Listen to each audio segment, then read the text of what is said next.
पहले मंगलाचरण से स्टार्ट करते हैं। राग द्वेष विजेतारं ज्ञातारं विश्ववस्तुना शक्र पूज्य गिरामेशं तीर्थे संस्तुतिमानये पन्नगे च सुरेन्द्रे च कौशिके पाद संस्कृते निर्विशेष मनस्काय श्रीवीर स्वामिने नमः। सर्वरिष्ट प्रणाशाय सर्वभिष्टार्थदायिने सर्वलब्धि निदानाय श्री गौतम स्वामिने नमः। तो welcome everyone. Today is our 14th class of तीर्थंकर चरित्र। और हम No. और हम लास्ट क्लासेस में हम अजितनाथ भगवान का जीवन चरित्र देख रहे थे। उसके 2 सेशंस हुए थे। So today is the third session of Ajitnath भगवान जीवन चरित्र। और हमने डिस्कशन ज्ञान के बारे में स्टार्ट किया था और वी कवर्ड 3 ज्ञान, मति ज्ञान, श्रुत ज्ञान और अवधि ज्ञान। और ये क्लास में will complete the topic of ज्ञान। हम मति ज्ञान और हम मनःप्रयोग ज्ञान और केवल ज्ञान लेंगे और will complete the topic of ज्ञान इन दिस क्लास। तो हम ब्रीफली एक बार रिवाइज कर लेते हैं। Will revise all the 3 types of ज्ञान और उसके बाद हम मनःप्रयोग ज्ञान और केवल ज्ञान के बारे में डिस्कस करते हैं। तो हमने देखा था कि ज्ञान का दो प्रकार के ज्ञान है, एक प्रत्यक्ष ज्ञान और परोक्ष ज्ञान। जो ज्ञान हमको इंद्रियों और मन की सहायता से उत्पन्न होता है उसको परोक्ष ज्ञान कहते हैं, क्योंकि वो इनडायरेक्ट है, राइट। वी आर यूजिंग इंद्रिय एंड मन, तो उसकी सहायता से जो भी ज्ञान होता है उसको परोक्ष ज्ञान कहते हैं। और मति ज्ञान और श्रुत ज्ञान वो 2 परोक्ष ज्ञान है। और बाकी जो 3 ज्ञान है वो प्रत्यक्ष ज्ञान है, जिसमें इंद्रिय और मन की अपेक्षा नहीं रहती है। वो डायरेक्ट आत्मा को डायरेक्ट वो ज्ञान होता है, तो उसको प्रत्यक्ष ज्ञान कहते हैं। तो अवधि ज्ञान, मनःप्रयोग ज्ञान और केवल ज्ञान वो 3 प्रत्यक्ष ज्ञान है। तो मति ज्ञान क्या था? 5 इंद्रियों और मन द्वारा जो भी विषय का सामान्य ज्ञान है, सिंपल ज्ञान, उसको मति ज्ञान कहते हैं। तो ये मति ज्ञान सभी जीवों को होता है। इवन निगोद के जीव को भी मति ज्ञान होता है। जो सूक्ष्म निगोद के जीव होते हैं उसको भी मति ज्ञान अवश्य होता है। तो मति ज्ञान सभी जीव को होता है। तो जो भी सामान्य ज्ञान है उसको मति ज्ञान कहते हैं। जैसे हम चक्षु से, अपने आंख से कोई भी रूप देखते हैं, हम नाक से सुगंध करते हैं, तो जो भी उससे 5 इंद्रियों द्वारा जो भी सिंपल ज्ञान होता है वो सब मति ज्ञान है। और अपने मन में जो भी संकल्प विकल्प उठते हैं, अपनी बुद्धि, वो भी मति ज्ञान कहते हैं। और हमने देखा था कि मति ज्ञान के 32 डिविजन्स है और उसमें जो मेन 2 डिविजन्स है वो श्रुत निश्चित मति ज्ञान और अश्रुत निश्चित मति ज्ञान है। और श्रुत निश्चित मति ज्ञान क्या है कि हमने इंद्रियों और मन द्वारा पहले कोई विषय का हमने पहले अनुभव किया हो, जैसे हमने कुछ पढ़ा हो, किसी के मुख से सुना हो, पर वर्तमान काल में हम वो भूल गए हैं, पर उसके संस्कार आत्मा पे पड़े हैं। तो वो चीज हम जब वापस देखते हैं तो पूर्व के संस्कार के कारण वर्तमान में जो ज्ञान उत्पन्न होता है उसको श्रुत निश्चित मति ज्ञान कहते हैं। और जो दूसरा है वो अश्रुत निश्चित मति ज्ञान, मतलब हमने पहले कभी भी उसका अनुभव नहीं किया, हमने पहले भी कभी उसको इंद्रिय और मन द्वारा उसको जाना नहीं, और वर्तमान काल में जो ज्ञान उत्पन्न होता है वो अश्रुत निश्चित मति ज्ञान। बेसिकली अपनी बुद्धि, हम जो अपनी जो हाजिर जवाबी है, अपनी जो बुद्धि है, वो सब अश्रुत निश्चित मति ज्ञान है। फिर उसके बाद हमने देखा था श्रुत ज्ञान। तो श्रुत ज्ञान भी एक परोक्ष ज्ञान है, वो मन और इंद्रिय द्वारा उत्पन्न होता है, पर ये ज्ञान एक विशिष्ट ज्ञान है। तो ये ज्ञान हमको पढ़ने से, हमको शास्त्र के अभ्यास करने से या गुरु के मुख से कोई वचन सुनने से, व्याख्यान सुनने से ये श्रुत ज्ञान उत्पन्न होता है। तो फॉर एग्जाम्पल, हम जब कोई पुस्तक पढ़ते हैं तो पुस्तक पढ़ने का वो स्वयं मति ज्ञान है, पुस्तक पढ़ने का, क्योंकि वो आंख का विषय है। पर पुस्तक पढ़ने के बाद हमको जो अर्थबोध होता है, हम उसका जो मीनिंग जानते हैं, वो श्रुत ज्ञान है। तो पुस्तक पढ़ने की क्रिया मति ज्ञान है, पर उसके बाद जो हमको अर्थ या परमार्थ हम जानते हैं वो सब श्रुत ज्ञान है। तो श्रुत ज्ञान के हमने देखा था कि एक अपेक्षा से देयर आर 14 डिविजन्स, अक्षर श्रुत, संज्ञी श्रुत, सम्यक श्रुत आदि हमने देखा था। और उसमें जो लास्ट जो डिविजन्स है वो अंग प्रविष्ट और अंग बाह्य श्रुत, जो हमने काफी डिटेल में देखा था। तो अंग प्रविष्ट और अंग बाह्य क्या है? अंग प्रविष्ट मतलब जो भी तीर्थंकर भगवान ने जो भी उनकी वाणी से गणधर भगवंतों ने जो भी शास्त्रों की रचना की, जैसे द्वादशांगी, वो सब कुछ अंग प्रविष्ट है। ओके, जो गणधर भगवंतों ने जो भी शास्त्रों की रचना की वो सभी अंग प्रविष्ट है, क्योंकि वो डायरेक्ट तीर्थंकर के मुख से उत्पन्न हुई है। और जो अंग बाह्य है वो बाकी जो आचार्य भगवंत ने पाठ परंपरा में जो शास्त्र की रचना की है, जैसे भद्रबाहु स्वामी, राइट, उन्होंने दशाश्रुतस्कंद शास्त्र, इवन उवसग्रम स्तोत्र, राइट, वो सब अंग बाह्य है, क्योंकि वो आगे के पाठ परंपरा में उत्पन्न हुई है। सो जैसे हरिभद्र सूरी, कलिकाल सर्वज्ञ हेमचंद्राचार्य, यशो विजय, तो ऐसे जो भी आचार्यों ने जो भी शास्त्रों की रचना की वो सभी अंग बाह्य है। और हमने देखा था कि अंग प्रविष्ट है, उसमें द्वादशांगी आती है, जिसमें आचार अंग, सूत्र कृतांग, समवायांग आदि 12 अंग आते हैं। और जो लास्ट अंग है उसको दृष्टिवाद कहते हैं, और दृष्टिवाद में 14 पूर्व आते हैं। ये 12th जो अंग है वो कंप्लीटली विच्छेद हो गया है, एक्सटिंक्ट हो गया है, अभी उसका कुछ भी उपलब्ध नहीं है। और जो 14 पूर्व है, मेरे को एक बार ये टॉपिक लेना है 14 पूर्व का, आई थिंक होपफुली प्रॉब्ली एक दो क्लास में ये टॉपिक लेते हैं। तो ये 14 पूर्व में क्या है उसका हम डिस्कशन करेंगे कि हर एक पूर्व में कौन से विषय का प्रतिपादन किया है। पर ये बहुत ही विशाल और बहुत ही गहन शास्त्र था, जो अभी एक भी पूर्व उपलब्ध नहीं है। और हमने देखा था कि हर एक पूर्व में 14 वस्तु आती है, वस्तु मतलब मेजर टॉपिक्स, और हर एक वस्तु में 20 प्राभृत आते हैं, और प्राभृत मतलब माइनर टॉपिक्स, और हर एक प्राभृत में 20 प्राभृत आते हैं, मतलब 20 you can call it chapters. तो एक पूर्व में 5600 प्राभृत आते हैं। और हमने इसकी अपेक्षा से देखा था कि जो श्रुतक ज्ञान है उसके 20 डिविजन्स है, वो पर्याय श्रुत, पर्याय समास से लेके पूर्व श्रुत, पूर्व समास। सो फॉर एग्जाम्पल, अगर किसी को एक पूर्व का ज्ञान हो तो उसको पूर्व श्रुत कहते हैं, किसको एक पूर्व से अधिक का ज्ञान हो उसको पूर्व समास कहते हैं। अगर किसी को एक पूर्व में जो 14 वस्तु आती है, तो एक वस्तु का ज्ञान हो उसको वस्तु श्रुत कहते हैं, एक से अधिक वस्तु का ज्ञान उसको वस्तु समास। तो ये हमने पिछले थोड़े क्लासेस में देखा था, तो just wanted to revise this. फिर लास्ट क्लास में वी स्टार्टेड विद अवधि ज्ञान, और हमने अवधि ज्ञान के बारे में देखा कि देयर आर 2 टाइप्स ऑफ अवधि ज्ञान। तो अवधि ज्ञान क्या है कि कोई भी इंद्रियों और मन के बिना, उसकी सहायता के बिना जो आत्मा को रूपी द्रव्य का जो साक्षात ज्ञान होता है उसको अवधि ज्ञान कहते हैं। तो हमने देखा कि जगत में 6 टाइप के द्रव्य है, धर्मास्तिकाय, अधर्मास्तिकाय, आकाशस्तिकाय, जीवास्तिकाय, पुद्गलस्तिकाय और काल द्रव्य। उसमें ये 6 द्रव्य में एकमात्र पुद्गल द्रव्य रूपी है, बाकी पांचों 5 द्रव्य अरूपी है। तो ये पुद्गल द्रव्य का जो ज्ञान है उसको अवधि ज्ञान कहते हैं, राइट। जो फॉर एग्जाम्पल हम जो भी देख पाते हैं इस संसार में वो सब कुछ पुद्गल द्रव्य है। अपना शरीर, ये टेबल, बेंच, हम जो भी चीज देख पाते हैं वो सब कुछ पुद्गल द्रव्य है, और उस पुद्गल द्रव्य का आत्मा को साक्षात ज्ञान विदाउट इंद्रिय एंड मन, उसको अवधि ज्ञान कहते हैं। तो अवधि ज्ञान हमने देखा 2 टाइप्स के हैं, भव प्रत्ययिक और गुण प्रत्ययिक। जो जीव को नारकी या देवलोक में जन्म मिलता है उसको जन्म से ही अवधि ज्ञान प्रकट होता है, उसको भव प्रत्ययिक अवधि ज्ञान कहते हैं, और वो जन्म से मरण तक रहता है, उसके साथ रहता है, वो नष्ट नहीं होता है। और जो मनुष्य और तिर्यंच को जो अवधि ज्ञान होता है वो आत्मा के गुणों के विकास के कारण होता है, उसके तप और संयम की आराधना के कारण उसके आत्मा के गुण का शुद्धि होती है और उसको गुण प्रत्येक अवधि ज्ञान की प्राप्ति होती है। तो जो देव और नारकी का जो अवधि ज्ञान है वो निश्चित द्रव्य क्षेत्र काल वाला है, तो उसमें कोई डिविजन्स नहीं है, क्योंकि वो निश्चित द्रव्य क्षेत्र वाला है। पर जो मनुष्य और तिर्यंच को जो अवधि ज्ञान होता है वो उसमें काफी डिविजन्स है। तो हमने देखा था कि जो देयर आर 6 डिविजन्स, अनुगामी, अननुगामी, वर्धमान, हीयमान, प्रतिपाती और अप्रतिपाती अवधि ज्ञान। तो एक बार ब्रीफली थोड़ा देख लेते हैं। तो हमने देखा कि अनुगामी और अननुगामी अवधि ज्ञान मतलब क्या। अनुगामी अवधि ज्ञान मतलब कि जो आत्मा को जो क्षेत्र में रह के जितने क्षेत्र और द्रव्य क्षेत्र काल का अवधि ज्ञान उसको प्राप्त हुआ है, तो वो क्षेत्र से वो अगर अन्य क्षेत्र में जाए तो अवधि ज्ञान उतने ही द्रव्य क्षेत्र काल का उसको चालू रहता है, उसको अनुगामी अवधि ज्ञान कहते हैं। और जो आत्मा को जो क्षेत्र में रह के जितने क्षेत्र द्रव्य क्षेत्र काल का अवधि ज्ञान पैदा हुआ है, अगर वो क्षेत्र छोड़ के दूसरे क्षेत्र में जाए तो अवधि ज्ञान चला जाता है, पर वापस वो क्षेत्र में आए तो वापस उसको अवधि ज्ञान प्रकट होता है, उसको अनुगामी अवधि ज्ञान कहते हैं। तो फॉर एग्जाम्पल हम अपने बारे में सोचिए, अगर हम ह्यूस्टन में है और ह्यूस्टन में हमको अवधि ज्ञान पैदा हुआ है, फॉर एग्जाम्पल हमको 1 योजन का अवधि ज्ञान पैदा हुआ है, 8 माइल्स का।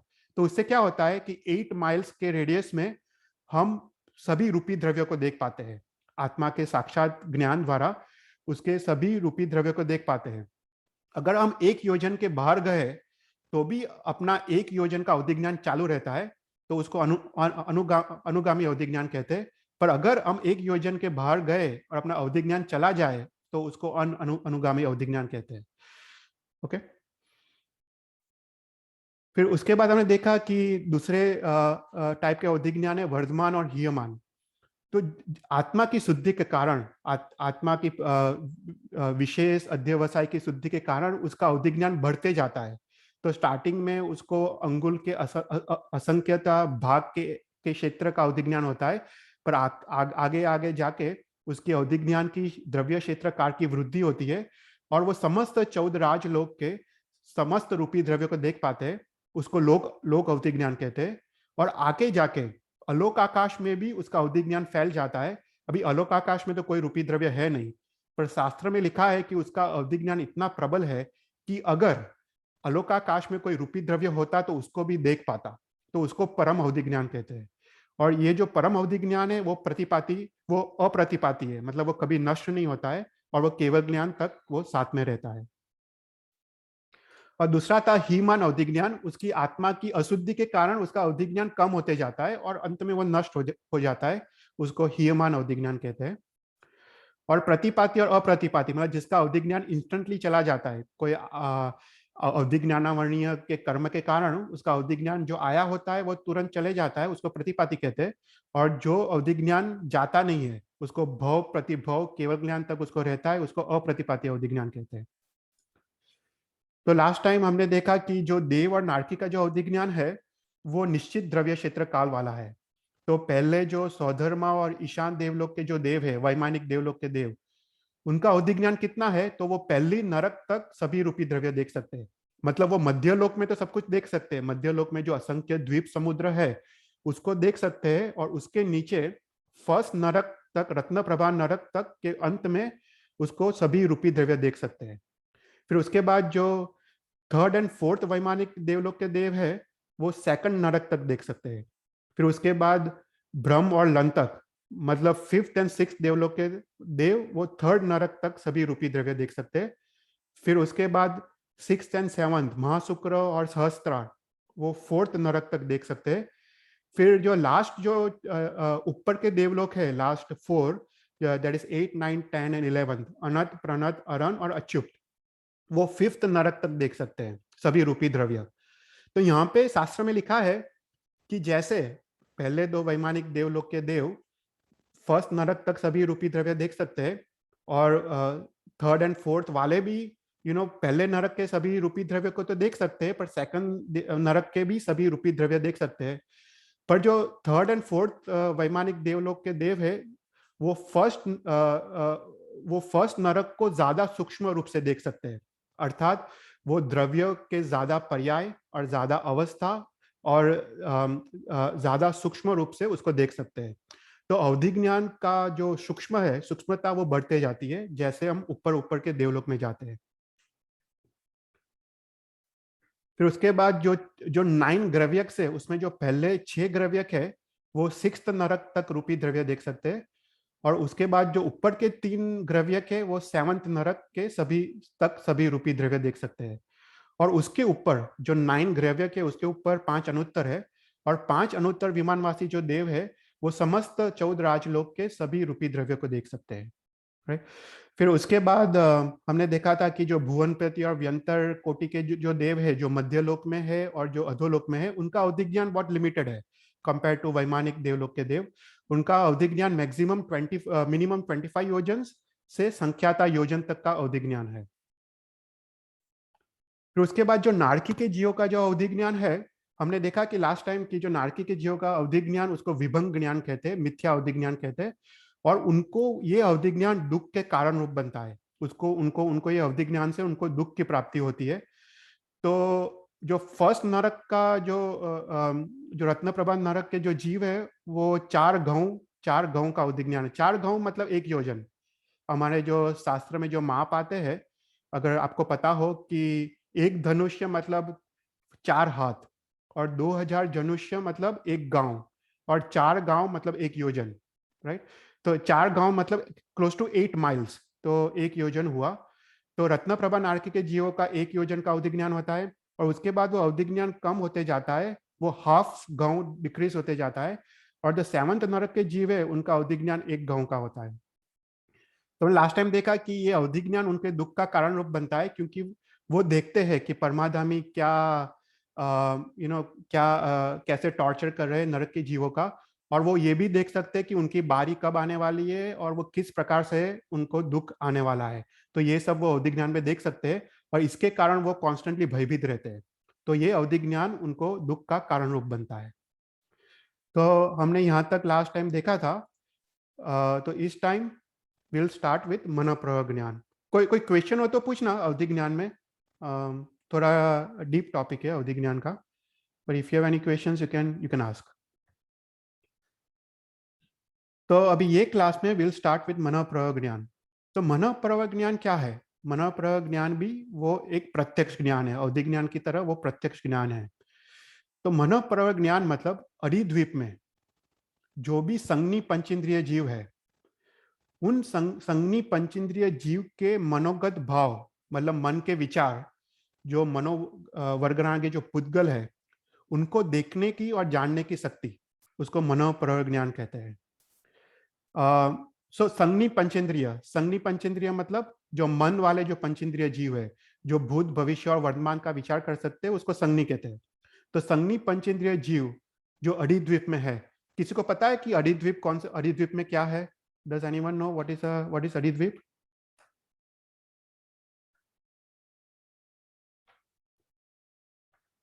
तो अरिद्वीप में जम्बू द्वीप आता है, फिर उसके बाद जम्बू द्वीप के बाहर क्या है? लवण समुद्र। लवण समुद्र के बाद घाटकी कंड, और घाटकी कंड के बाद कलोदधी समुद्र, और कलोदधी समुद्र के बाद पुष्करावर्त द्वीप, राइट? तो अर्ध पुष्करावर्त द्वीप तक उसको अरिद्वीप कहते हैं, और उसके बाद भी असंख्य द्वीप समुद्र है। और पर जो मनोप्रयोग ज्ञान है वो यहाँ तक सीमित है। सो अड़ी द्वीप में जो भी संज्ञी पंचेंद्रिय जीव है, उनके मन के विचार को वो जान सकते हैं, उसको मनोप्रयोग ज्ञान कहते हैं। तो मनोप्रयोग ज्ञान 2 टाइप के हैं, एक रजुमति और एक विपुलमति। जो रजुमति जो मनोप्रयोग ज्ञान है, वो मनोगत भावों को, अपने विचारों को सामान्य रूप से जानते हैं, सिंपल तरीके से उसको जानते हैं। और जो विपुलमति मनोप्रयोग ज्ञान है, वो वही विचारों को विशेष रूप से जानते हैं। तो फॉर एग्जाम्पल शास्त्र में एक उदाहरण आता है कि रजुमति और विपुलमति के में क्या डिफरेंस है। जो रजुमति, फॉर एग्जाम्पल किसी ने अरिद्वीप में कोई कोई मनुष्य ने घड़े के बारे में सोचा, तो जो रजुमति मनोप्रयोग ज्ञान वाला जीव है, उसको पता चलता है कि कौन से क्षेत्र में रह के कौन से मनुष्य ने घड़े के बारे में विचार किया। तो ये हुआ सामान्य विचार, तो ये रजुमति मनोप्रयोग ज्ञान वाले को पता चलता है। पर जो विपुलमति मनोप्रयोग ज्ञान वाला है, उसको विशेष रूप से पता चलता है, कि उसको पता चलता है कि वो जीव ने कैसे घड़े के बारे में सोचा, उसका रूप क्या है, उसका आकार क्या है, उसका रंग क्या है, वो कौन सी मिट्टी का बना है, वो घड़ा कब बना था, कौन से क्षेत्र में बना था, आदि उसको गुणों का उसको बोध होता है। तो वो काफी विशेष और विशुद्ध ज्ञान है। तो रजुमति वो सिंपल विचारों को जानता है कि ये पर्टिकुलर आदमी ने इसके बारे में सोचा, और विपुलमति वो काफी डीप में जाता है और काफी विशुद्ध रूप से वही भावों को वो जान सकता है। तो अभी जो मनोप्रयोग ज्ञान है, उसका क्षेत्र काल और भाव में उसका कितना कितना देख सकते हैं या कितना जान सकते हैं। तो पहला है क्षेत्र से। तो क्षेत्र से हमने देखा कि अरी द्वीप में जो भी संज्ञी पंचेंद्रिय जीव है, उसके मनोगत भाव को जान सकता है, वो मध्य लोक में। फिर उसके बाद ऊर्ध्वलोक में, ऊर्ध्वलोक मतलब ऊपर की दिशा में, ऊपर की दिशा में ज्योतिष चक्र तक। तो ज्योतिष चक्र तक, जो ज्योतिष चक्र मतलब जो भी अपने चंद्र सूर्य ग्रह आदि है, और उनके जो देव है, जो ज्योतिष देव है, 5 चर और 5 अक्षर ज्योतिष के देव है, उनके मनोपद भाव को वो जान सकता है। सो मनोप्रयोग ज्ञान वाला ज्योतिष चक्र तक वो देवों को जान सकता है, उनके भावों को जान सकता है। और अधोलोक में, सो अधोलोक में 1000 योजन तक वो जान सकता है। सो 1000 योजन तक हमने देखा था कि उसमें व्यान व्यंतर और व्यंतर कोटि के देव आते हैं 1000 योजन तक। वो भुवनपति के तो उसके नीचे आते हैं, पर वो व्यंतर और व्यान व्यंतर देवों के मनोगत भावों को जान सकता है। So this is the limit of मनोपर ज्ञान। सो मध्य लोक में अधिद्वीप तक, ऊर्ध्वलोक में ज्योतिष चक्र तक, और अधोलोक में 1000 योजन तक। तो उसके ऊपर और नीचे वो नहीं जान सकता। सो फॉर एग्जाम्पल, वैमानिक देवलोक का देव वो क्या सोच रहा है वो नहीं जान सकता, क्योंकि वो ऊपर आता है, ज्योतिष चक्र के ऊपर आता है। और इवन नीचे की तरफ नारकी के जीव की मनोदशा क्या है वो नहीं जान सकता है, राइट। तो this is the limit in terms of क्षेत्र। फिर काल, काल से लिमिट क्या है? तो बोलते कि पल्योपम के असंख्यता भाग अतीत और अनागत काल के मनोगत भाव को जान सकता है। ओके, पल्योपम इज अगेन असंख्यता वर्ष को पल्योपम कहते हैं, और पल्योपम के असंख्यता भाग प्रमाण अतीत और अनागत काल में जो भी मनोगत भाव उत्पन्न हुए हैं वो जान सकता है। फॉर एग्जाम्पल, अगर किसी ने एक मुहूर्त, सपोज 48 मिनट्स पहले कोई विचार किया, तो मनोप्रज्ञान वाले वो विचार को जान सकते हैं। और फॉर एग्जाम्पल, एक मुहूर्त के बाद आने वाला विचार, भविष्य में आने वाला विचार को भी वो जान सकते हैं। तो इतनी उसकी एबिलिटी है कि वो भूतकाल के विचार को तो देख सकता है, पर भविष्य में आने वाले विचार को भी वो जान सकता है, राइट।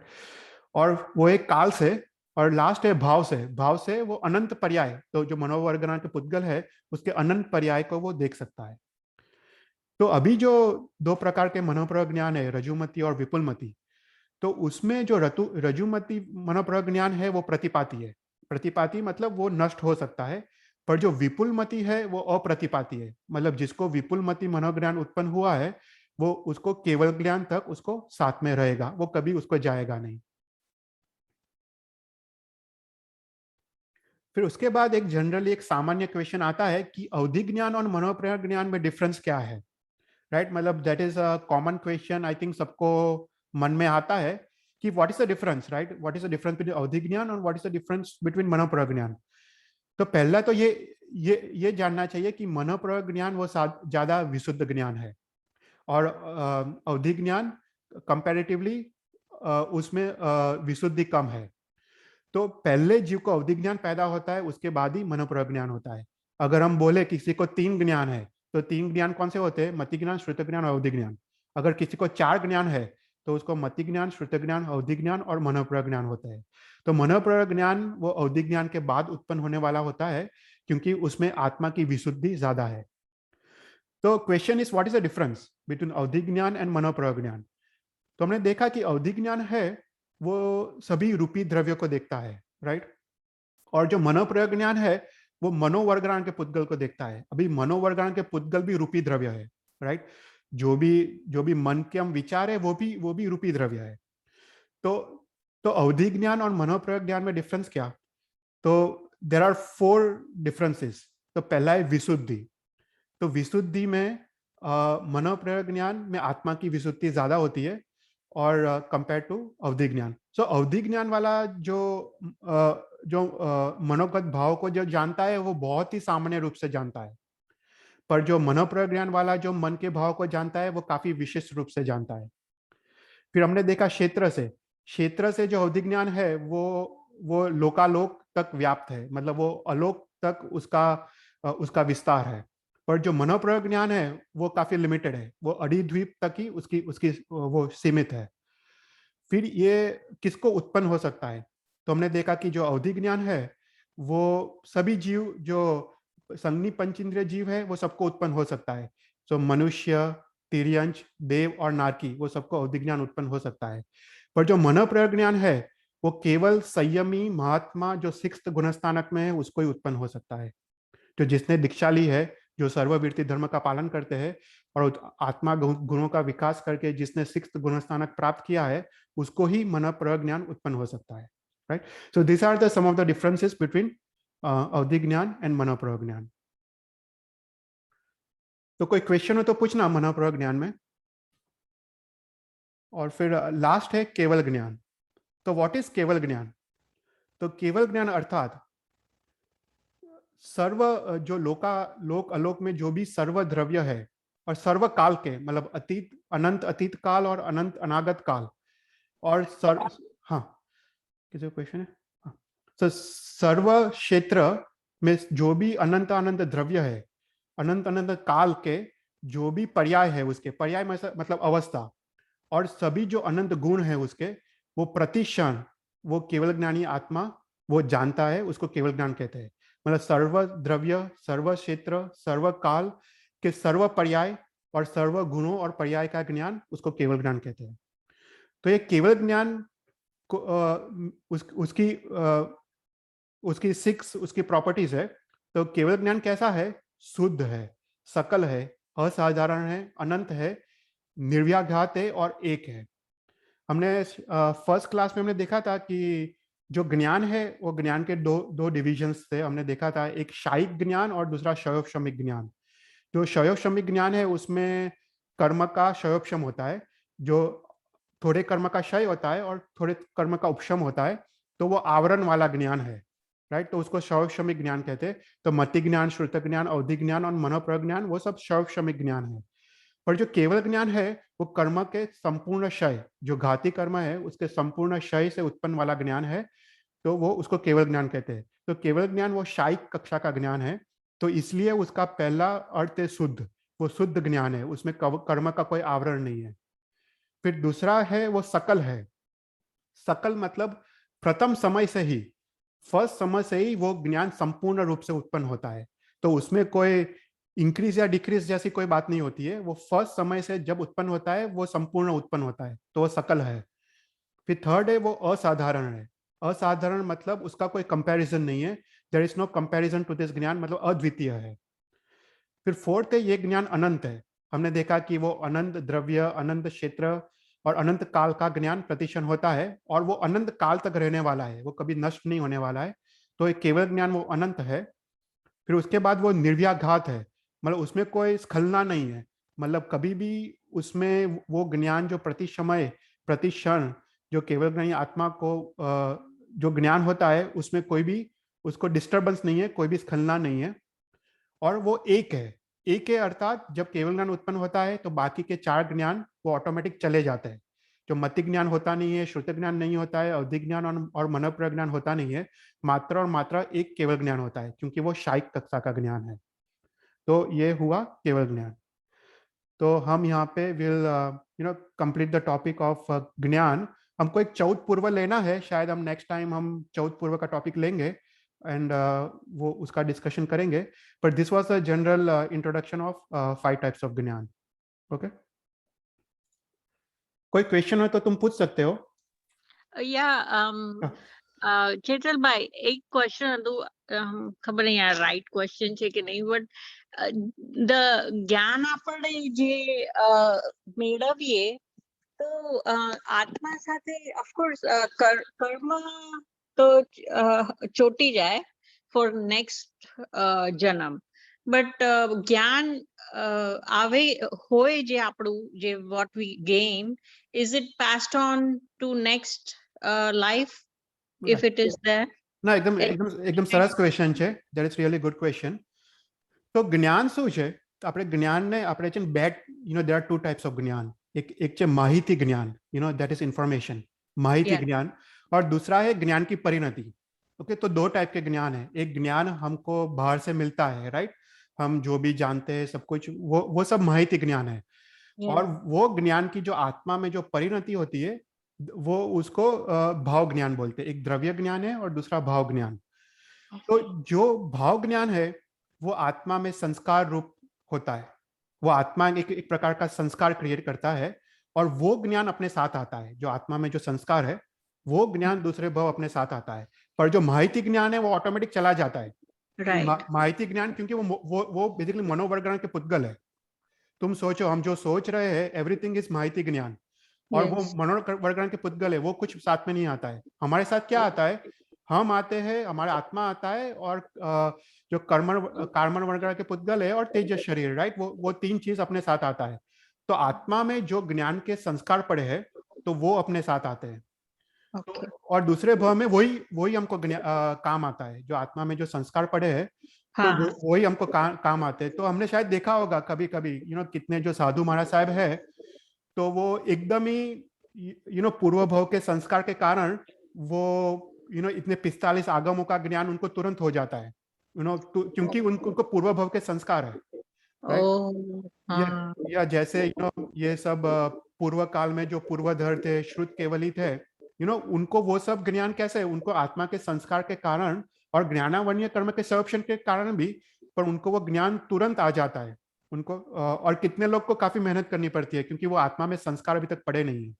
okay तो so हाँ, so how much ever we હમણાં જે આપણે મનુષ્ય આપણે મળ્યું છે જન્મ તો જેટલું આપણે જ્ઞાન લઈએ that is more better like જેટલું આપણું જે સારું જ્ઞાન છે that is more advisable right ओ या definitely.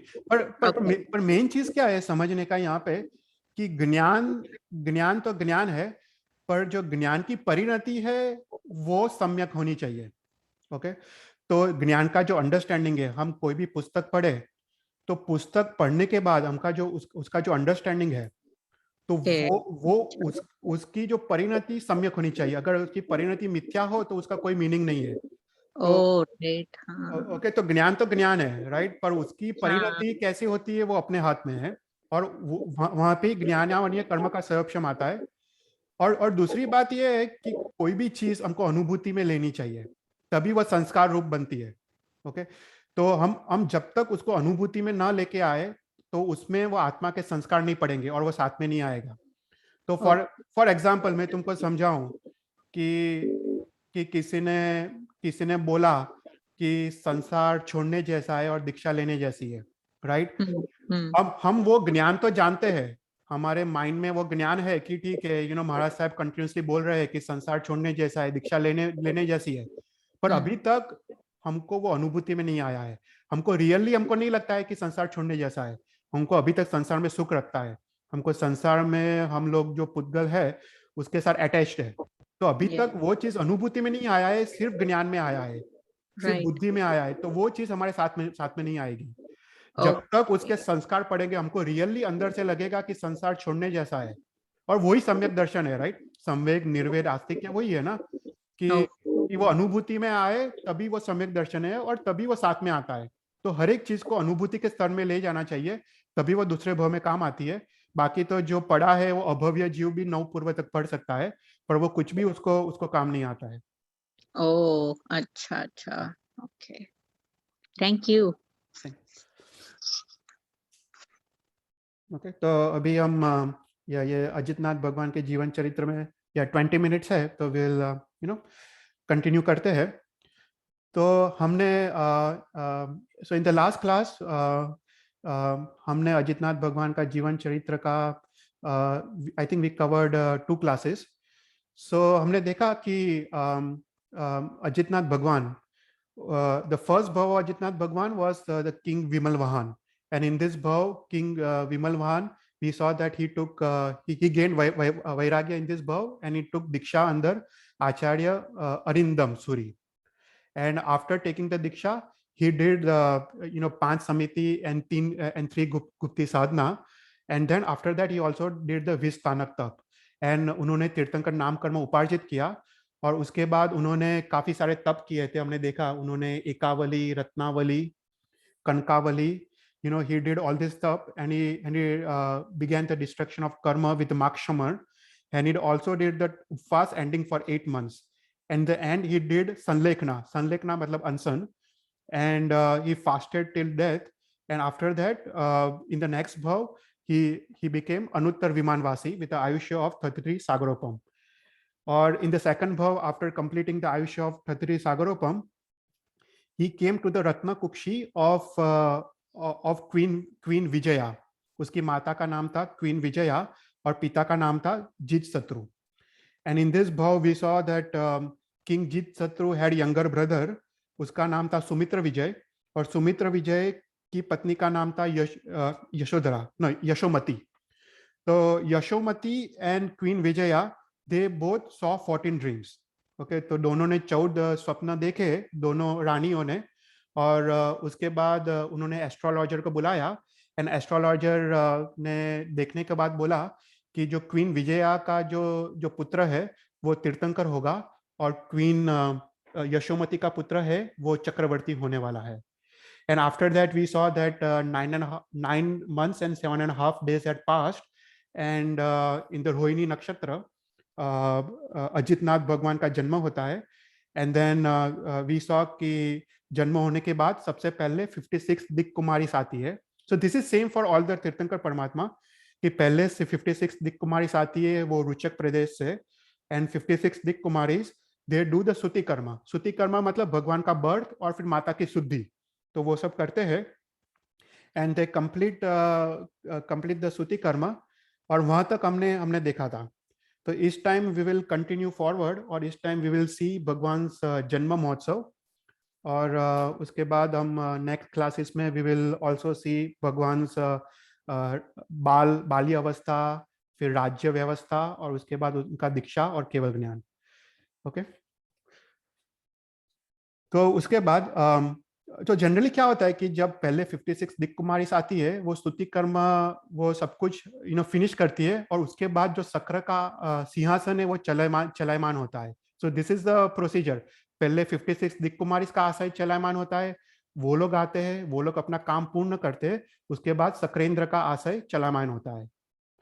So just at the time when Shakra was surrounded by crores of devtas and apsaras, being fanned by charmers at both the sides, adorned by very beautiful white umbrella over his head, was seated comfortably facing the east, holding an assembly in the assembly hall of Sudharma. In the Sudharma Kalp, his throne shook. Confused because of the shaking of the throne, his lower lips began trembling like a fire in anger. Sakra looked at his Vajra. Vajra उसका जो weapon होता है उसको वज्र कहते हैं. Vajra, the destroyer of enemies. Observing the anger, General Nagamacin, जो उसका जो अंगरक्षक है Nagamacin, got up, joined hands before him and said, "Against whom is the anger on your part when I am the executor of the commands?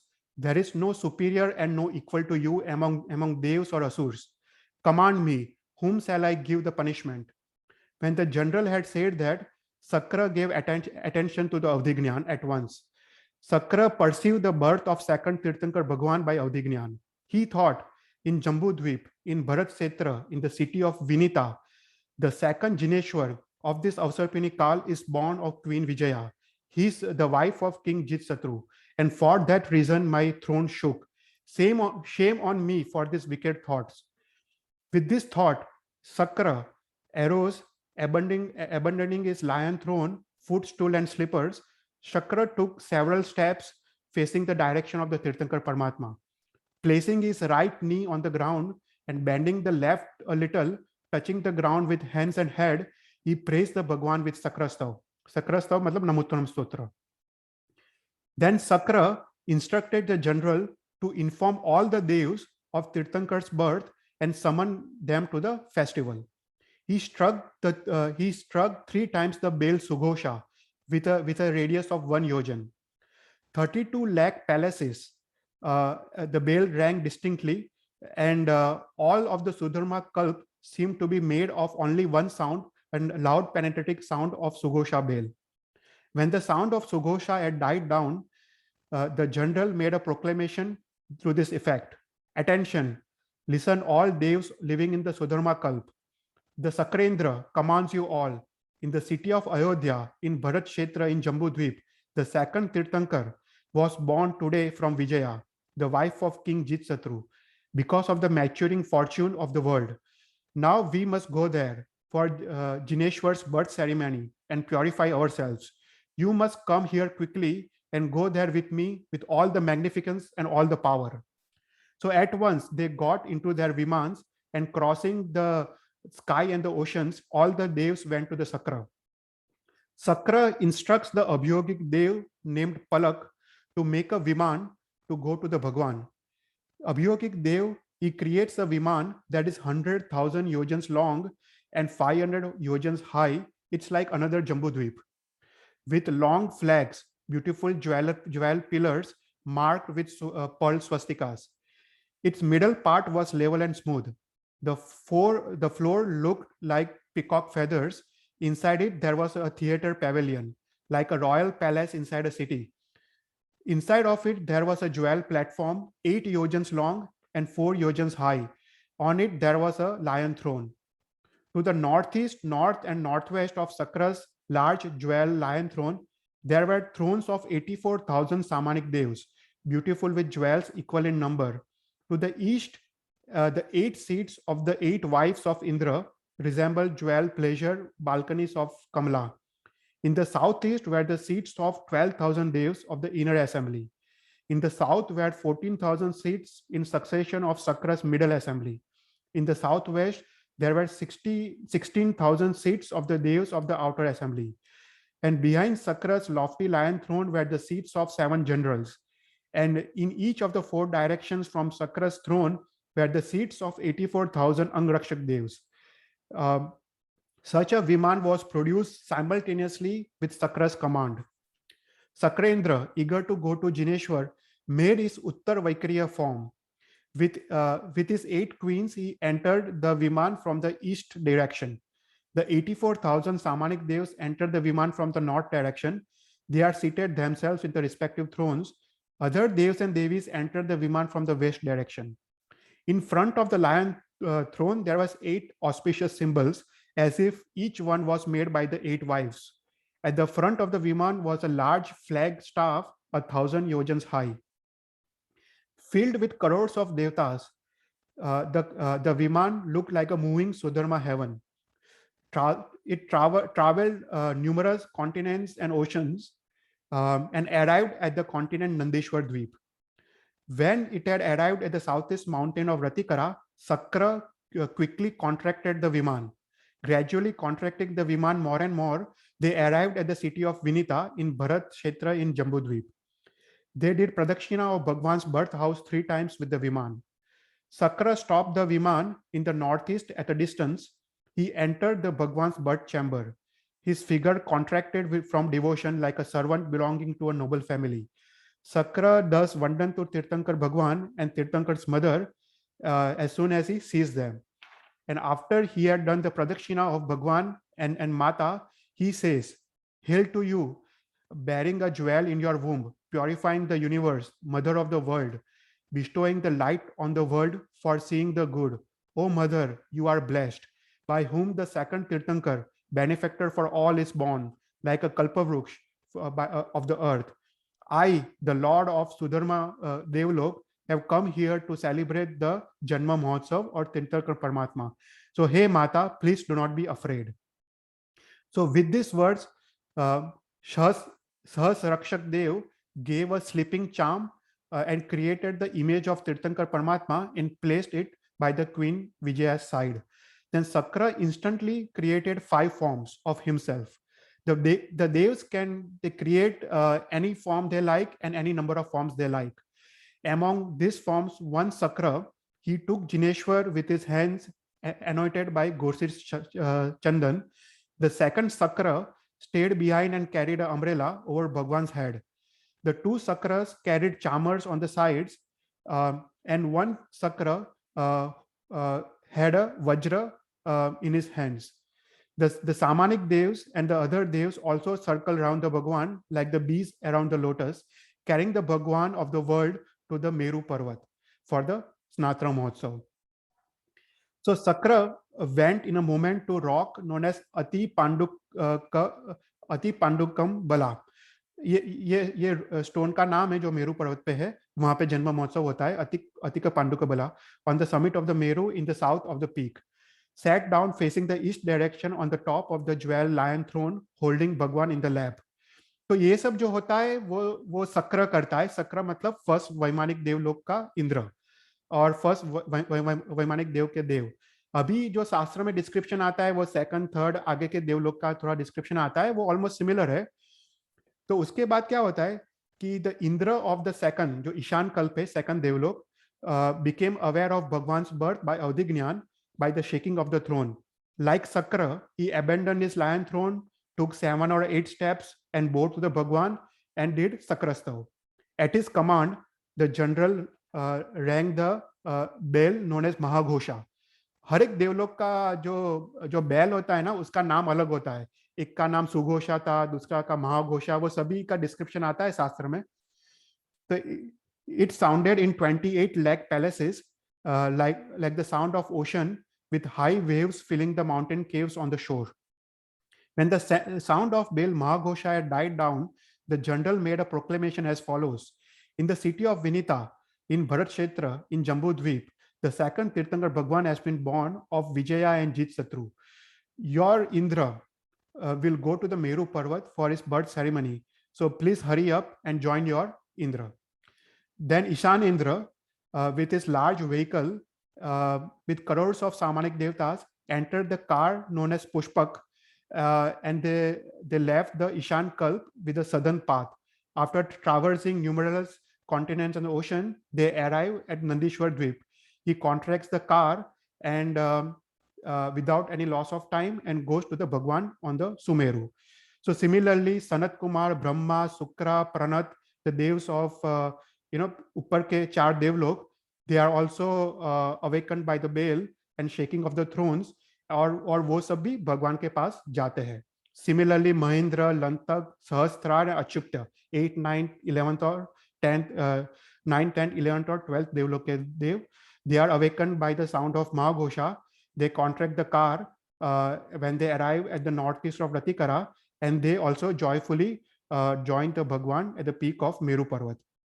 तो यहाँ पे जो description आता है वो 12 वैमानिक देवलोक के देव का डिस्क्रिप्शन आता है, और ऊपर के देवलोक के देव दे डोंट पार्टिसिपेट. जो 9 ग्रव्यक और 5 अनुत्तर है, दे डू नॉट पार्टिसिपेट. हमने देखा था एक कल्पोपन्ना देव है और दूसरे कल्पातीत है, राइट. कल्पातीत देवलोक they do not participate in any of this. Only कल्पोपन्ना देव दे पार्टिसिपेट इन भगवान जन्म महोत्सव. फिर उसके बाद जो भवनपति है उनका आशय चलामान होता है. तो in the city of Kamarkanka, Chamara's throne trembled, knowing by Avdignan the purifying birth of Tirthankar. He took 7 or 8 steps and bowed to Jineshwar Bhagwan, and at once his command, the general of the infantry Druma, struck the bell known as Oghaswara. The Abhyogik Devs at the command of Charmendra created a Viman measuring 50,000 yojans, adorned with a large Indradhvaj 500 yojans high. With 64,000 Samaniks, 4 Lokpals, 5 queens, 3 assemblies, 7 armies, 7 generals, and Angrakshak Devtas, 4 times the Samaniks, they all, and also the other Asur Kumars, they all get in the Viman and they go to the Nandishwar Dweep. So similarly, Dharendra, Hari, Venu Devta, Agnishika, Velamba, Sughosha, Jalkanta, Purna, Amita, and the Indras of the जो 10 भुवनपति निकाय के जो इंद्रस है, और वो सब भी they all join the Janma Mahotsav. At their command, the respective Abhyogik Devs create a Viman with jewels and gold, 25,000 yojans square, with Indradhvaj of 250 yojans, each one attended by 6 queens, 6,000 Samaniks, 4 times the bodyguards, and other devtas. तो उसके बाद the Indras of Vyanvyantar और Indras of Vyantar, they also join. तो total हमको स्नात्र पूजा में हम देखते हैं there are 64 Indras that join the भगवान जन्म महोत्सव. तो यहाँ पे सबके नाम लिखे हैं. The Indras of Pichas, Bhut, Yaksh, Raksas, Kinnaras, Kim Purus, Ahis and Gandharvas. उनके नाम है काल, सुरूपा, पूर्णप्रभा, भीम, किन्नर, सतपुरुषा, अतिकाया and गीतार्थी, belonging to the southern. और फिर जो नॉर्थ साइड है उसमें महाकाला, अप्रतीप रूपा, मणिभद्रा हम जो उसको पूछते हैं मणिभद्रा, महाभीम, किम पुरुष, महापुरुष, महाकाय, गीतायस, knowing the birth of Aryan Bhagwan and shaking of the thrones, they also join the Bhagwan's Janma Mahotsav. फिर उसके बाद जो व्यंतर निकाय के देव है, they also join the Bhagwan's Janma Mahotsav. तो दिस इज द, ये चीज इसलिए जानने की है कि दिस इज द वे होता है. पहले 56 दिक कुमारी आती है, फिर सक्रेंद्र जो फर्स्ट वैमानिक देवलोक के देव आते हैं, और उसके बाद ऊपर के वैमानिक देवलोक के देव आते हैं, और उसके बाद भुवनपति के देव जन्म महोत्सव में जुड़ते हैं. फिर उसके बाद the Indras of 12th and 11th and 12th heaven देवलोक इंस्ट्रक्ट द अभियोगिक god devs to make panchamrut for the bath. The Abhyogik devs, They go to the northeast quarter, made a powerful samudgat, and they create the pictures of gold made up of silver, jewels, gold and silver, gold and jewels, silver and jewels, gold and silver, and clay, 1008 of each kind. They made an equal number of vases, mirrors, dishes, vessels, earthen vessels, jewel boxes, and flower baskets without the loss of time, as if they had been taken from the storeroom. The Devs took the pictures energetically and went to the Shir Samudra, like drawers from the waters of the pool. Like clouds, they take up easily the water from the ocean of the milk with the pictures. They take the white and red blooming lotuses and white and blue blooming lotuses. The Devs take water from the teats of Bharat and Airavat Kshetra. They take the clay and lotuses from the rivers Ganga and from the ponds and the pools Padma. They take the herbs, perfumes, flowers, white mustard, and saffron from the principal mountain ranges of Vaidyata Parvat and also the province of Dev and Uttar Kurushetra, and also from Bhadrashala, Nandanvan, Sumanasha, and Pandukwan, and encircling the Meru Parvat. They all mix the materials together, like the doctors mixing the medicines and perfumers mixing the perfume. After obtaining all this, they go to the Bhagwan. Then, full of devotion, the Indra of Arana and Achupta, surrounded by 10,000 Samanik Devs, 4 Lokpals, 3 assemblies, and 7 armies and generals, and 40,000 Anrakshak Devtas, throwing down, they throw down the handful of flowers together, and they take 1008 pitchers anointed with sandal, their mouths covered with the blooming lotuses. Achupta empties these pitchers on Bhagwan's head, making their mouth bowl like himself with a high degree of devotion. From the contact with the Bhagwan, the water, though pure, becomes exceedingly pure. Among these, Indras and Devs, some burdened with a load of devotion, lifts the pitchers and they bring to the Devtas. Some stand there making shade, some holding charmers, some holding dhoops, perfumes, and some reciting stutis, and some beating the drums with drumsticks. Some danced, some sang the singers with poetic compositions, some rained jewels and other golds, some ornaments and other powdered sandals, some rained wreaths, flowers, and fruits, and some gave skillful leaps. Some rode like lions, some neighed like horses, and some trumpeted like elephants. While Devs were acting in various ways from delight, Lord of Achupta joyfully bathed the Bhagwan. He dried the Bhagwan's body with the Devdushya cloth with gentle hand. Then Achupta anointed the Bhagwan's body with Gosesha Chandan and worships him with divine and earthly flowers. The pictures, throne, mirror, Srivasta, Swastika, Nandavarth, and 8 auspicious symbols. The Indra of Arana and Achupta designed before them before Bhagwan the dazzling silver unbroken rise. Observed in devotion, Bhagwan threw down a knee-deep pile of flowers, fine colors, like pieces of twilight clouds. Then Achupta, holding a dhoop, burns the dhoop, making the sky appear decorated. Then the Lord of Achupta withdrew 7 or 8 steps and begins to do the stuti of the Bhagwan. Not only is your mind free of rag, but the blood in your body is like of milk. Even your flesh is pure and free of odor and not disgusting. The bees abandon the flowers produced on the land and sea and follow the fragrance of your breath. Your duration of existence causes extraordinary astonishment, since the assimilation and elimination of the food is not perceived by the naked eyes. After the hymn of praise, Achupta withdraws a little and stands behind with folded hands, devoted to service with firm devotion. 62 other Indras bathed the Bhagwan in turn in the same way as the Achupta Indra. When they had recited the hymn of praise, they withdraw and stand in the same way with folded hands. After that, the Ishan Indra carefully transfers the Bhagwan from the lap of Sakra as if from one chariot to another. After carrying another carrying white umbrella over master's head, and other 2 carries charmers on Bhagwan's sides. The 5th Indra holding the Vajra.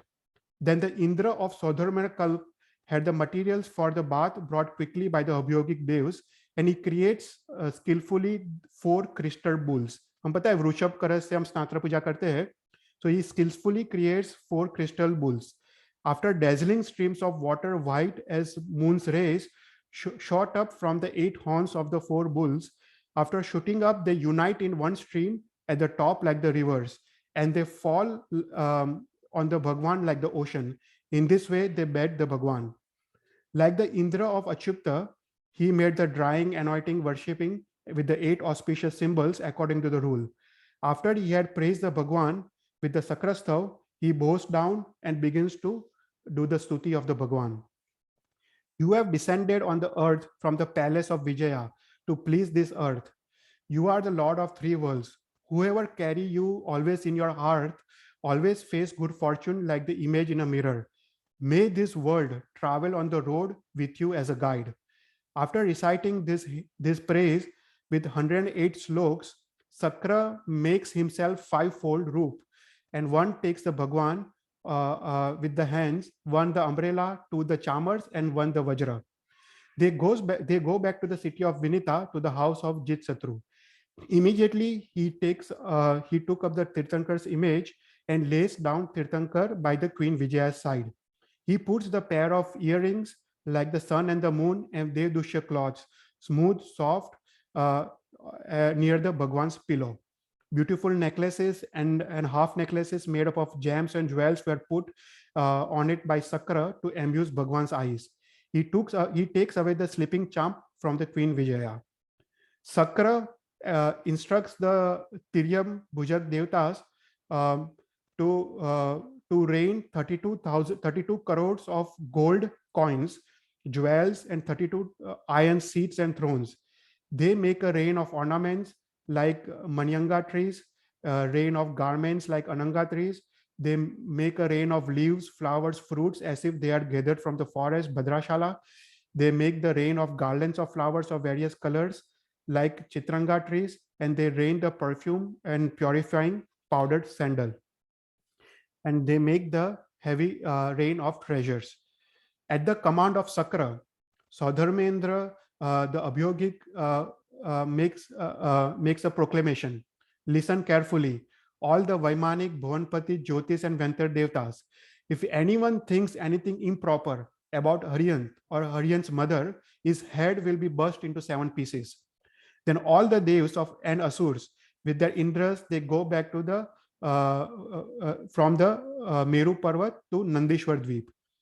Here in the Nandishwar Dweep, in the Mount Anjana, they held the 8-day festival of the Saswati image of Haryan Paramatma. Sakra's 4 Lokpal Devtas delighted also held 8-day festival on the 4 Dadimukh mountains. Then the Devs and Asuras, their duties discharged, they go back to their respective places. So now after the birth of Ajitnath Bhagwan, in the same night, Queen Yashomati also gives the birth to a son.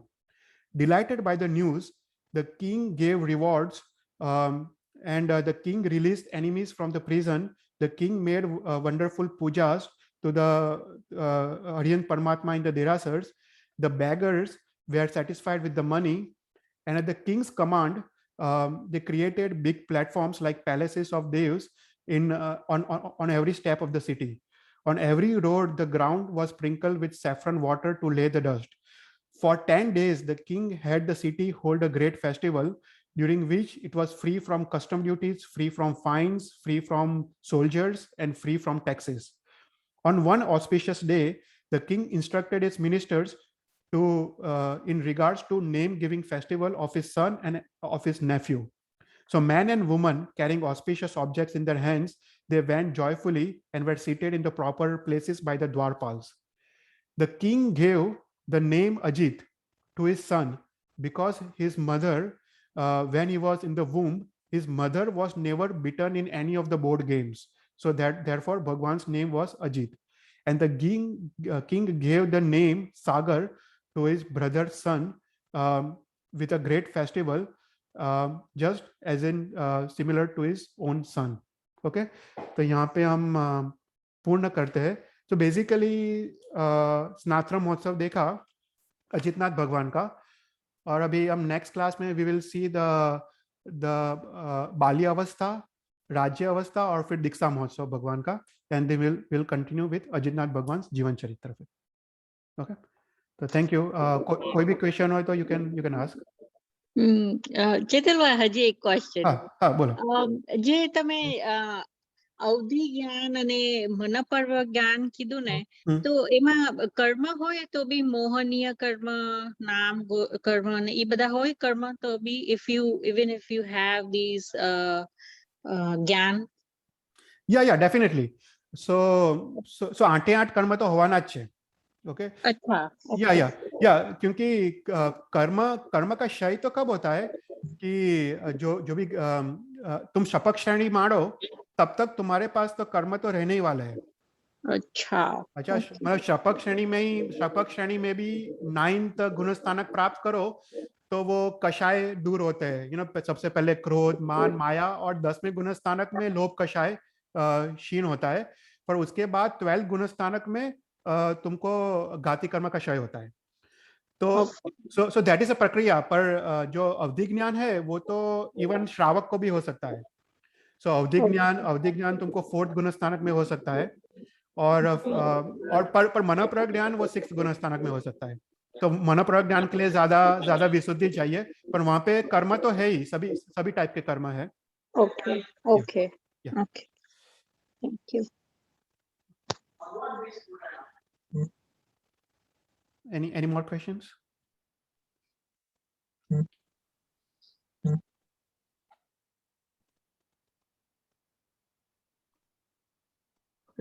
तो कोई question नहीं हो तो we can conclude, we can do मंगलाचरण। जैसे कि नौकार गिन लेते हैं।